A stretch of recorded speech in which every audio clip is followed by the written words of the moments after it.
বিসমিল্লাহির রহমানির রহিম।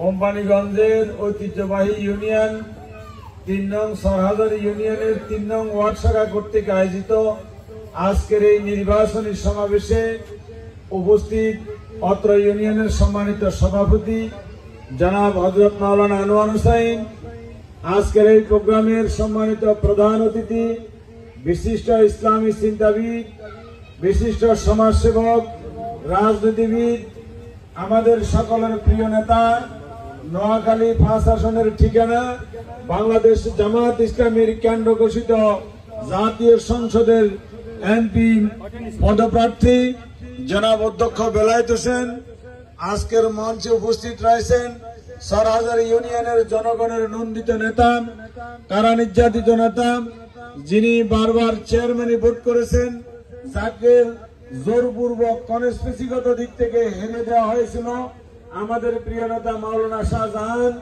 এবং জামাত ইসলামীর নেতৃবৃন্দ, সমবেত আমার ভাইরা, মুরব্বিয়ান ইকরাম, যুবক ছাত্র ভাইরা, মাইকের আওয়াজের মাধ্যমে মা এবং বোনেরা, সনাতন ধর্মের সমস্ত ভাই এবং বোনেরা, আসসালামু আলাইকুম ওয়া রাহমাতুল্লাহি ওয়া বারাকাতুহু এবং হিন্দু ভাই বোনদের প্রতি আদাব।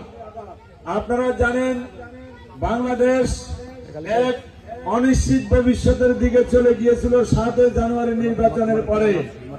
একটি গভীর খাদের কিনার থেকে বাংলাদেশের ছাত্র জনতা ফ্যাসিবাদের বিরুদ্ধে আন্দোলন করেন, কোটানা মেধা এই ইস্যুতে আন্দোলন করে ফ্যাসিবাদ মুক্ত করে বাংলাদেশকে গণতন্ত্রের হাতে, জনগণের হাতে তুলে দেওয়ার তারা যেই কোরবানি দিয়েছেন, আজকের এই সমাবেশ থেকে দাঁড়িয়ে আল্লাহর কাছে দোয়া করি আল্লাহ ওই শাহাদাতকে কবুল এবং মঞ্জুর করুন। সেদিন শুধু ছাত্র মুসলমানরা শহীদ হয় নাই, সেদিন হিন্দু ছাত্ররাও কিন্তু ইন্তেকাল করেছেন। সেই দিন আপনারা জানেন বিমান থেকে, হেলিকপ্টার থেকে গুলি করে ছোট ছোট বাচ্চাদেরকে পর্যন্ত গুলি করা হয়েছিল। সেদিন আপনারা জানেন ঠেলাওয়ালা কাঁচা বাজার নিয়ে রাস্তা ছিল, তারা পর্যন্ত সেদিন গুলিবিদ্ধ হয়ে মারা গিয়েছে। কি বলেন, ঠিক কিনা? ছাত্রদেরকে হাসপাতালে নেওয়ার প্রাক্কালে রিক্সাজীবীরা পর্যন্ত সেদিন মারা গিয়েছিল। আপনারা জানেন ৭ জানুয়ারি নির্বাচনের পরে যদি ওই ফ্যাসিবাদী শক্তি বাংলাদেশে কন্টিনিউ থাকতো, তাহলে এদেশের গণতন্ত্র তো বিপন্ন হয়েছে, স্বাধীনতার সার্বভৌমত্ব হুমকির সম্মুখীন হতো। কি বলেন, ঠিক কিনা? এদেশ কিশোরগঞ্জের নিয়ন্ত্রণে চলে গিয়েছে, এদেশ হেলমেট বাহিনীর নিয়ন্ত্রণে চলে গিয়েছে, এদেশ এক নায়কতন্ত্রের নিয়ন্ত্রণে চলে গিয়েছে, এদেশের মক্তব থেকে শুরু করে পার্লামেন্ট পর্যন্ত, চৌকিদার থেকে রাষ্ট্রপতি পর্যন্ত এক নায়কতন্ত্রের অধীনে চলে গিয়েছিল। কি বলেন, ঠিক কিনা? মানুষ কথা বলতে পারে নাই, বাপ মা সন্তানের কাছে অসহায়, সন্তান বাড়িতে রাতের 11টা 12টা বাজে আসলে জিজ্ঞাসা করতো তুমি এতক্ষণ কোথায় ছিলাম? নেতার সাথে আসিলাম। বাপের কথা শুনতো না, মায়ের কথা শুনতো না, নেতার কথা শুনতো। কি ঠিক না বেটি? এই এলাকাটা ছিল একটা সন্ত্রাসের জনপদ, এই এলাকাটা ছিল ইয়াবা এবং কিশোর গ্যাংয়ের জনপদ। এই বসুরহাট পৌরসভা, সরকাররা, সরপার্বতী, সরহাজারী, সিরাজপুর, এই এলাকাটা ছিল সন্ত্রাসের এক আধিপত্যবাদ। কি বলেন, ঠিক কিনা? এই এলাকার লোকেরা বসুরহাট বাজারে যেত না, মুন্ডা খালে বেলা দিত। ঠিক কিনা? রিক্সাওয়ালাদেরকে শোভা দিত, এরপরে মুরব্বীদেরকে ধাক্কা দিত। হয়তো কিনা? হয়তো না। বিভিন্ন শিক্ষা প্রতিষ্ঠানের শিক্ষকেরা লাঞ্ছিত হয়েছে, বিভিন্ন ইমামেরা লাঞ্ছিত হয়েছে, বিভিন্ন মায়েরা বোনেরা লাঞ্ছিত হয়েছে। মা বাপ তার সন্তান সন্ততিদেরকে স্কুল কলেজে পাঠিয়ে দেওয়ার পরে উৎকণ্ঠায় থাকতো কখন আমার মেয়ে কোনো অপমানিতের শিকার হচ্ছে কিনা। এই অবস্থা ছিল কিনা? ছিল না। সেই পরিস্থিতি থেকে উতরিয়ে আজকে বাংলাদেশ এমন এক জায়গায় এসে দাঁড়িয়েছে, তার অবদান হচ্ছে ইসলামী ছাত্র শিবির এবং বাংলাদেশ জামাত ইসলামী। কি বলেন, ঠিক কিনা? জামাত ইসলামী এবং ছাত্র শিবির এই ফ্যাসিবাদের বিরুদ্ধে আন্দোলন করে, সংগ্রাম করে আজকের গণতন্ত্র পুনরুদ্ধার করার জন্য যে সংগ্রাম চালিয়ে যাচ্ছে, তার ধারাবাহিকতা হচ্ছে জাতীয় নির্বাচন। এই নির্বাচনের জন্য বাংলাদেশ জামাত ইসলামী প্রার্থী ঘোষণা করেছে। নোয়াখালী ৫ আসনে যিনি প্রার্থী তিনি সর্বোচ্চ শিক্ষায় শিক্ষিত, তিনি বিএ বিএড এমএড করা একজন শিক্ষিত মার্জিত এবং সমাজসেবক, যিনি ছাত্র জীবন থেকে এই ময়দানে কাজ করে জনগণের দ্বারে দ্বারে তিনি সমাজ উন্নয়নমূলক কাজ করেছেন। আপনারা জানেন তিনি এই জামায়াত ইসলামীর উপজেলা আমির অবস্থায় কোম্পানিগঞ্জের প্রত্যেকটা ইউনিয়নে শ্যামাচিনি বন্টন, গরু জবাই করে কোরবানির পশু বন্টন, গোস্ত বন্টন, বিভিন্ন বাড়িতে ঘর করে দেয়া, বিভিন্ন অসহায় ছাত্রদেরকে পড়ালেখা করার জন্য সুযোগ করে দেয়া, বিভিন্ন মানুষের হাসি কান্নায় জন্ম মৃত্যু জানা যায়, বিয়ে শাদী সব জায়গাতে অংশগ্রহণ করে সরবে এই এলাকার মানুষের আশেপাশে অবস্থান করতেছেন। কি বলেন, ঠিক কিনা?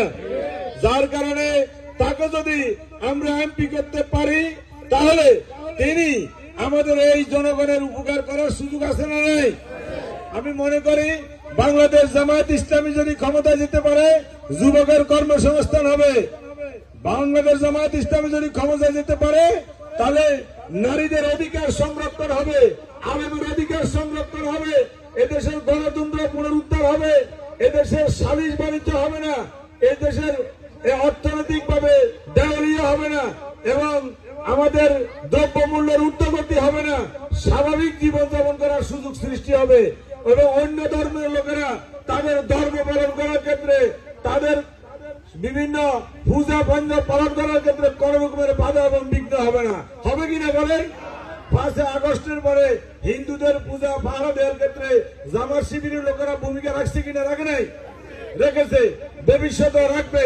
তাই আমি আপনাদেরকে বলতে চাই, যদি এই জামায়াত ইসলামীর দাঁড়িপাল্লা মার্কায় আমরা যদি এই 53 বছরে আমরা যে বঞ্চিত ছিলাম, নিগৃহীত ছিলাম, মানবতা মানুষের আইন দিয়ে দেশ পরিচালনা করার কারণে দেশে কোনো শান্তি আসে নাই। আসছে কিনা বলেন? আমাদের মাওলানা শাহজাহান সাহেব বলেছেন, বড় দল নামক একটা দল পরিচয় দেয়, অহংকার করে। স্বাধীনের পরে এ পর্যন্ত তাদের দলটা এককভাবে নির্বাচন করে কি ক্ষমতা আসেনি? কতবার আসছে? আসে নাই। সব সময় জামাত ইসলামীর সহযোগিতা নিয়ে ক্ষমতায় গিয়েছিল। এবারে তারা বড় দল পরিচয় দেয়। স্বাধীনের পরে সবচেয়ে বড় দল ছিল মুসলিম লীগ, আসেনি? সবচেয়ে বড় দল ছিল জাতীয় পার্টি, 9 বছরের রাজা 10 বছরের সাজা, আসেনি বলেন? নাই। স্বাধীনের পরে 15 বছর ক্ষমতায় একটি দল যারা ফেসিবাদী দল হিসেবে পরিচিত, তারা আজকে আছে কিনা বলেন? নাই।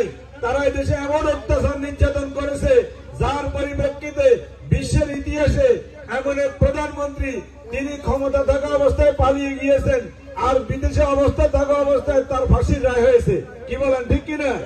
এটা আমরা করি নাই, এটা আমরা কোন প্রেসার দিয়ে করি নাই, মিছিল করে নাই। সে অসংখ্য ছাত্রকে হত্যার নির্দেশ দিয়েছে, গণভবনকে গণকবরে পরিণত করেছে, আবু সাইদ মুগ্ধদের মতো মেধাবী ছাত্রদেরকে হত্যার নির্দেশ দেওয়ার কারণে নির্দেশদাতা হিসেবে সে ফাঁসির কাস্টের জন্য আদালত তাকে রায় দিয়েছে। কি বলেন, ঠিক কিনা? আজ তারা নিষিদ্ধ সংগঠনে পরিণত হয়েছে। কারণ কি? তাদের কাছে অস্ত্র, তারা মানুষ হত্যা করেছে, তারা নারী বিভিন্ন অত্যাচার নির্যাতন করেছে, অন্য ধর্মের লোকদের সম্পদ লুণ্ঠন করেছে। করছে কিনা? করে নাই। তাদের ছাত্র সংগঠনের নেতাদের কাছে অস্ত্রের কারণে তাদের ছাত্র সংগঠনকে নিষিদ্ধ ঘোষণা করতে সরকার বাধ্য হয়েছে। কি বলেন, ঠিক কিনা? এই অবস্থায় আমি আপনাদেরকে বলতে চাই, 53 বছর এই সমাজের বঞ্চিত লোকেরা অধিকার ফিরে পাওয়ার সুযোগ পায় নাই। আমরা এখন সুযোগ এসেছে, গণতান্ত্রিক প্রক্রিয়ায় ঐতিহাসিক জাতীয় নির্বাচন হবে। সেই নির্বাচনে এবারে নারীদের মার্কা কি? দাড়িপাল্লা। বিভিন্ন ঘরে ঘরে যাওয়ার পরে মা বোনদেরকে জিজ্ঞেস করলে তারা বলে আমরা এবারে পাল্লা মার্কায় ভোট দেবো। রিক্সাজীবীদেরকে জিজ্ঞাসা করলে তারা বলে আমরা এবার পাল্লা মার্কায় ভোট দেবো।